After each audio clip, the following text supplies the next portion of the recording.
क्या मायने हैं किरोड़ी मीणा के प्रेशर पॉलिटिक्स के? तेवर बगावती है बाबा के या मोदी लहर में मौज करने वालों को आईना दिखा रहे हैं?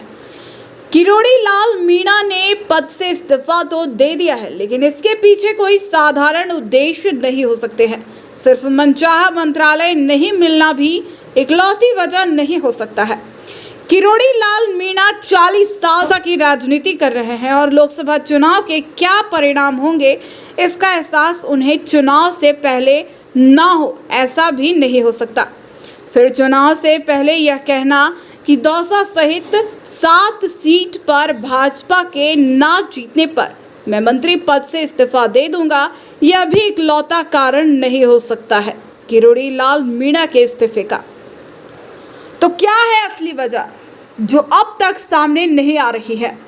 राजनीति में प्राण जाए पर वचन ना जाए वाला दौर बीते अब 3 दशक हो गए हैं। जैसा कि किरोड़ी बाबा ने खुद कहा, सुचिता और ईमान वाली राजनीति अब कहाँ? अब तो अवसरवादी और परिवारवादी राजनीति हावी है और राजनीति को उद्देश्य मानकर सेवा नहीं, पैसा कमाने का लक्ष्य ही सर्वोपरि होता है। तो फिर ऐसे दौर में भी किरोड़ी लाल मीणा बीते दौर की ईमान वाली राजनीति करते हैं या फिर आत्मघाती फैसलों की आड़ में वे प्रेशर पॉलिटिक्स कर रहे हैं? वे प्रेशर पॉलिटिक्स किसके लिए या किसके इशारे पर कर रहे हैं, यह कहना तो आसान नहीं है, पर गहराई तक जाए तो इस प्रेशर पॉलिटिक्स के मायने जरूर निकाले जा सकते हैं। इस प्रेशर पॉलिटिक्स के मेवाड़, वागड़, मारवाड़, हाड़ौती, शेखावटी और मध्य राजस्थान में जो साइड इफेक्ट्स होते नजर आ रहे हैं, इससे एक बात साफ है कि किरोड़ी बाबा एक तीर में कई शिकार करने के मूड में हैं। अब मेवाड़ की बात करते हैं। प्रदेश अध्यक्ष सीपी जोशी पर इसके साइड इफेक्ट्स सबसे ज्यादा है, क्योंकि उनके कार्यकाल में लोकसभा में 1.5 दशक में भाजपा का सबसे खराब प्रदर्शन रहा है और नैतिकता के नाते सबसे पहले पद से इस्तीफा उन्हीं का बनता है। वे चुनाव से पहले बड़ी सादड़ी में जनता से पूछते हैं कि मैं प्रदेश अध्यक्ष हूं तो जिम्मेदारी और भी है, इसलिए आप बोलो तो मैं चित्तौड़ से बाहर भी जाऊं। बदले में जनता कहती है कि आप जयपुर क्या दिल्ली तक जाओ, लेकिन सीपी जोशी भीतरघात के डर से चित्तौड़गढ़ से बाहर नहीं निकल पाते हैं। प्रदेश में मैसेज जाता है कि अनुभव की कमी के कारण प्रदेश अध्यक्ष को अपनी सीट से बाहर जाने की दिल्ली से अनुमति नहीं मिली। वागड़ में मालवीय को इंपोर्ट करना भी सीपी जोशी की कमजोर रणनीति सिद्ध हुआ। अब बात मारवाड़ की करें तो भाजपा का शर्मनाक प्रदर्शन देखने को मिला है। बीकानेर के अर्जुन मेघवाल, बाड़मेर के कैलाश चौधरी, जोधपुर के गजेंद्र सिंह शेखावत, नागौर में ज्योति मिर्धा आदि बड़े नामों के बावजूद लोकसभा में खराब प्रदर्शन और उसके बाद भी शेखावत मेघवाल को मंत्रालय इनाम में मिलने से किरोड़ी बाबा खफा थे। शायद मन में कहीं यह टीस हो कि प्रदर्शन के आधार पे पारितोष नहीं मिलता। इसके बाद अगर हाड़ौती की बात करें तो यहाँ वसुंधरा राजे और ओम बिरला में तालमेल नहीं होने के बाद भी भाजपा को आशानुरूप सफलता मिल गई है। पर सबसे शर्मनाक प्रदर्शन जयपुर संभाग का रहा।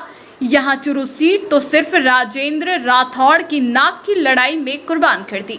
दौसा जैसी सीटें किरोड़ी बाबा की उपस्थिति में भी नहीं जीत पाए। भरतपुर संभाग में सीएम भजनलाल का जरा भी असर नहीं दिखा। सवाई माधोपुर में भाजपा औंधे मुंह गिरे। मेवाड़, वागड़, मारवाड़, मध्य राजस्थान, हाड़ौती, शेखावटी सहित पूरे प्रदेश में मेवाड़ को छोड़ दे तो भाजपा का प्रदर्शन कहीं भी सराहनीय नहीं रहा।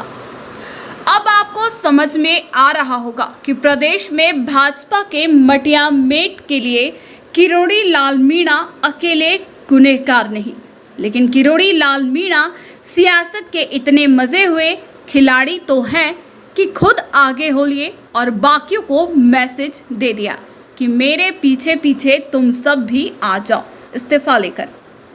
देश की जनता सबको देख रही है। किरोड़ी लाल जानते हैं कि मंत्री पद से कहीं ऊपर उनका अपना कद है। और अब फिर लौटते हैं किरोड़ी की प्रेशर पॉलिटिक्स पर। इन सब बातों से जनता एक निष्कर्ष पर पहुंच गई कि खराब प्रदर्शन ही इस्तीफे का आधार है। तो सबसे पहले 25 सीट में से 11 सीट हारने वाले सीपी जोशी ने इस्तीफा क्यों नहीं दिया? केंद्रीय भाजपा ने राजस्थान के भाजपा नेताओं से रिश्ते इस कदर बिगाड़ दिए हैं कि अब किसी जिम्मेदार से वे इस्तीफा मांगकर एक और नेता को नाराज नहीं करने का जोखिम नहीं ले सकते। दूसरा इस्तीफा अगर किसी का होता है तो वो सीएम भजनलाल शर्मा का, जो अपने गृह सीट पर नहीं जितवा सके। इनके बाद अर्जुन मेघवाल, गजेंद्र सिंह शेखावत आदि नेताओं पर भी इस्तीफे का दबाव अब बनने लगा है। प्रदेश में महिला मोर्चा पहली बार इतना निष्क्रिय दिखा कि कई लोगों को प्रदेश अध्यक्ष रक्षा भंडारी का नाम या चेहरा तक याद नहीं। भाजपा का हरावल दस्ता भारतीय जनता युवा मोर्चा भी अशोक सैनी के बाद उस दमखम में नहीं दिखा। हिमांशु शर्मा और अंकित चेची के पास प्रदेश अध्यक्ष के आगे पीछे दौड़ने के सिवाय कोई बड़ी रणनीति नहीं थी।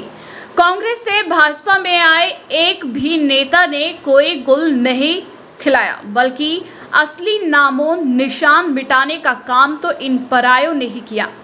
इसके ठीक उलट राहुल कसवा ने भाजपा का घर छोड़कर चुरू भाजपा में मातम मचा दिया।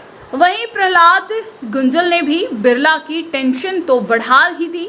पूर्व विधानसभा अध्यक्ष कैलाश मेघवाल ने प्रदेश अध्यक्ष को कांग्रेसी मूल का बताकर आईना दिखाया, तो सीपी जोशी के अनुशासन का डंडा ऐसा चला कि वयोवृद्ध नेता की जीवन भर की पार्टी सेवा ताक में रखकर उन्हें निष्ठुर नेतृत्व ने घर से बाहर का रास्ता दिखा दिया।